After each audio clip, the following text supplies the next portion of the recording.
Hello students, हम फिर आ गए एक नए लेसन के साथ। स्पर्श भाग 2 नए पाठ के साथ पतझड़ की टूटी पत्तियाँ।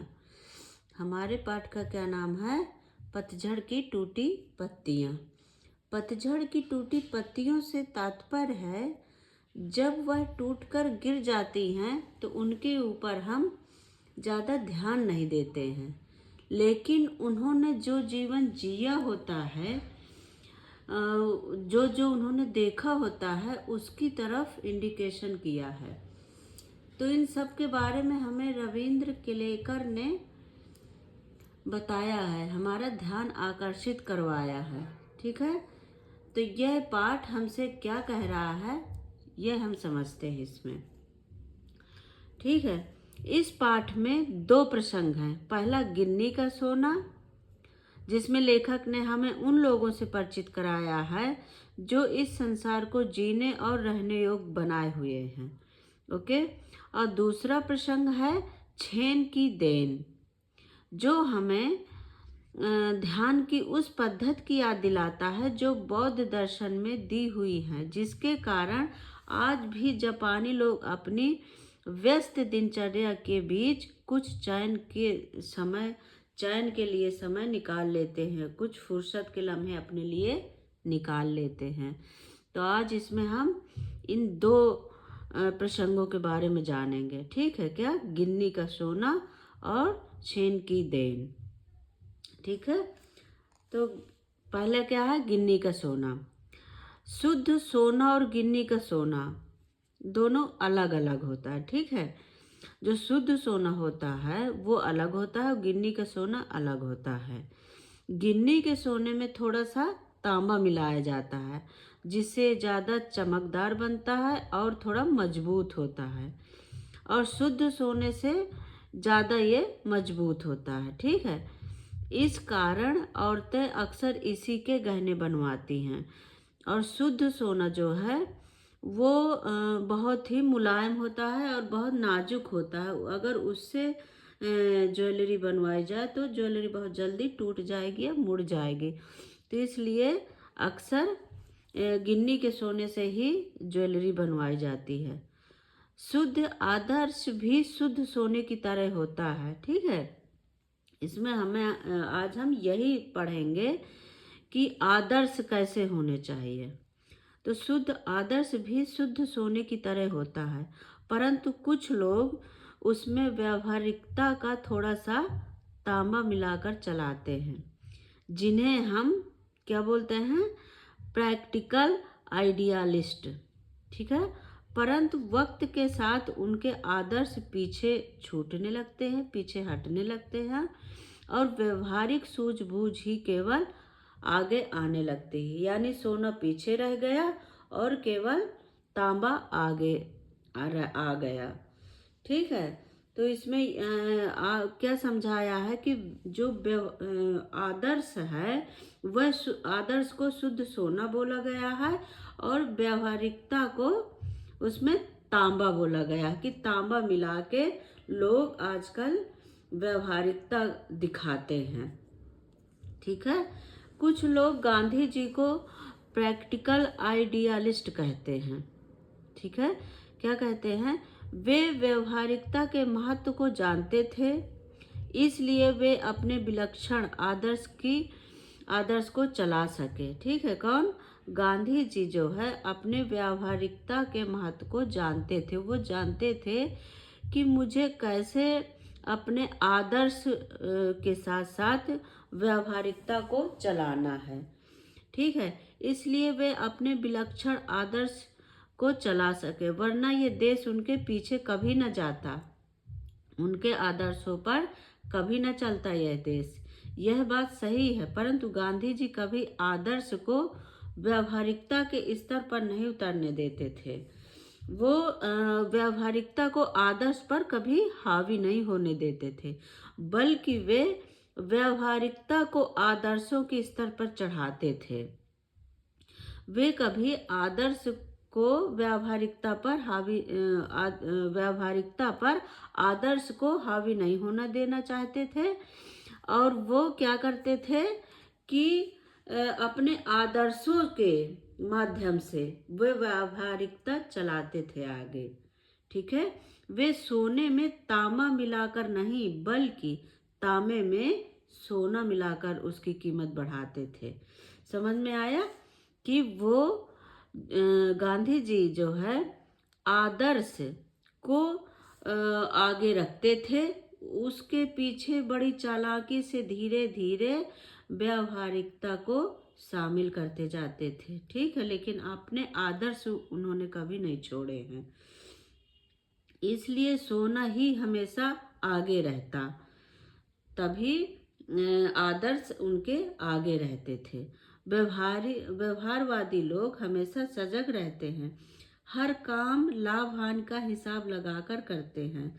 जो व्यवहारवादी लोग होते हैं वो हमेशा सतर्क रहते हैं और अपना काम में जो है अपना हानि लाभ देकर ही आगे बढ़ते हैं। वे जीवन में सफल होते हैं, दूसरों से आगे भी जाते हैं, परंतु ऊपर नहीं चढ़ पाते। खुद ऊपर चढ़ें और साथ में दूसरों को भी ऊपर ले चलें, यह काम सिर्फ आदर्शवादी लोगों ने किया है। देखिए यहाँ क्या कह रहे हैं कि सिद्धांतों के साथ अपनी सोच को ऐड करना और उसे समय और परिस्थिति के अनुसार ढालना, यही पाठ हमें सिखाता है। ठीक है, यही पाठ हमें सिखाता है। गांधी जी अपने सिद्धांत लेकर चले। ठीक है, उन्होंने क्या किया, अहिंसा सिद्धांत लेकर चले, असहयोग आंदोलन भी किया, दांडी यात्रा भी की। इस तरह से उन्होंने बहुत सारे सिद्धांत अपनाए हैं। वे खुद डंडे खाए। ठीक है, उन्होंने खुद डंडे खाया, खुद मतलब सताए गए, लेकिन उन्होंने दूसरों को नहीं सताया। उन्होंने नमक बनाया, ठीक है, खुद ने डंडे खाया, लेकिन उन्होंने किसी के ऊपर डंडे नहीं उठाए, उन्होंने हाथ नहीं उठाया। अब उन्होंने क्या किया कि उन्होंने डंडे तो खाए पर नमक बनाया, उन्होंने उस कानून को तोड़ा। ठीक है, उन्होंने रास्ता निकाला कि ये अपने सिद्धांत में रहते हुए आगे कैसे बढ़ें। ठीक है, तो उस कानून को उन्होंने तोड़ा अपने अहिंसा के साथ, यानी कि शुद्ध सोना, उसको उन्होंने पकड़ कर रखा, बस उसमें वे धीरे धीरे तांबा मिलाते गए। ठीक है, तो क्या है कि उन्होंने अपने सिद्धांत नहीं छोड़े, व्यवहारिकता के तौर पर वे धीरे धीरे उसमें तांबा मिलाते गए। ठीक है, तो इस तरह से उन्होंने अपने अहिंसा को कायम रखा। वो अहिंसा के रास्ते पर चलते गए, बीच बीच में उन्होंने आंदोलन के द्वारा चालाकी से तांबा मिलाते गए। ठीक है, तो इस तरह से जो गांधी जी थे वे अपने अहिंसा के मार्ग पर चलते गए, शुद्ध सोना के साथ साथ उन्होंने व्यावहारिकता नाम का तांबा मिलाते गए। ठीक, आगे क्या है कि व्यवहारवादी लोग हमेशा सजग रहते हैं। वो अपने काम के प्रति हमेशा सजग रहते हैं, अपने काम को हर तरीके से करना चाहते हैं। वो लाभ हानि का हिसाब रखते हैं। ठीक है, दूसरों से पहले वे खुद को आगे बढ़ता हुआ देखना चाहते हैं। तो ऐसे सिर्फ समाज के पास आकर शाश्वत मूल जैसा कुछ है तो वो इन्हीं का दिया है, गांधी जी का ही। ठीक है, व्यवहारवादी लोग तो केवल समाज को नीचे गिराने का काम किया है।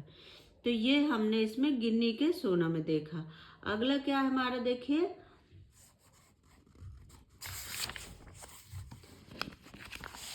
छेन की देन। ठीक है, छेन की देन, इसमें क्या है, लेखक जो है जापान की यात्रा पर गए हुए हैं। ठीक है, लेखक जापान की यात्रा पर गए हुए हैं। वहां पर उनको एक दोस्त मिलते हैं।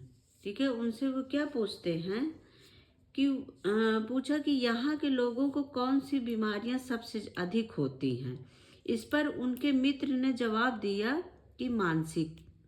जापान के 80% लोग मनोरोगी होते हैं। लेखक ने जब वजह जानना चाहा तो उनके मित्र ने बताया कि जापानियों की जीवन की रफ्तार बहुत बढ़ गई है। इतनी बढ़ गई है कि लोग चलते नहीं हैं, यहाँ दौड़ते हैं। महीनों का काम एक दिन में पूरा करने का प्रयास करते हैं। सोचिए, जो 30 दिन का काम होता है वो एक दिन में, कितना प्रेशर है उनके पास। दिमाग में स्पीड का इंजन लग जाने से 1000 गुना अधिक तेजी से दौड़ने लगता है। एक क्षण ऐसा आता है जब दिमाग का तनाव बढ़ जाता है और पूरा इंजन टूट जाता है। इस कारण मानसिक रोगी बढ़ गए हैं। अब सोचिए कि अगर आप लोग ही दिन रात काम करो तो एक दिन ऐसा टाइम आएगा कि दिमाग बिल्कुल थक जाता है, आगे काम नहीं करता है। तो इसीलिए वहाँ मानसिक रोगी ज़्यादा है, क्योंकि वो पूरे महीने का काम एक दिन में करना चाहते हैं। फिर क्या है, शाम को जापानी मित्र उन्हें टी सेरेमनी में ले गए। यह चाय पीने की विधि है एक, ठीक है। टी सेरेमनी एक चाय पीने की विधि है जिसे चा नो यू कहते हैं। वहाँ पे क्या कहते हैं इसको, चा नो यू। वह एक 6 मंजिली इमारत थी जिसकी छत पर दफ्ती की दीवारों वाली और चटाई की जमीन वाली एक सुंदर पर्णकुटी थी, ठीक है। एक कुटिया थी जिसमें दफ्ती की दीवारें थी और चटाई की जमीन थी। बाहर एक मिट्टी का बर्तन था जिसमें पानी भरा हुआ था। उसमें उन्होंने हाथ पैर धोए और तौलिए से पोंछकर अंदर गए।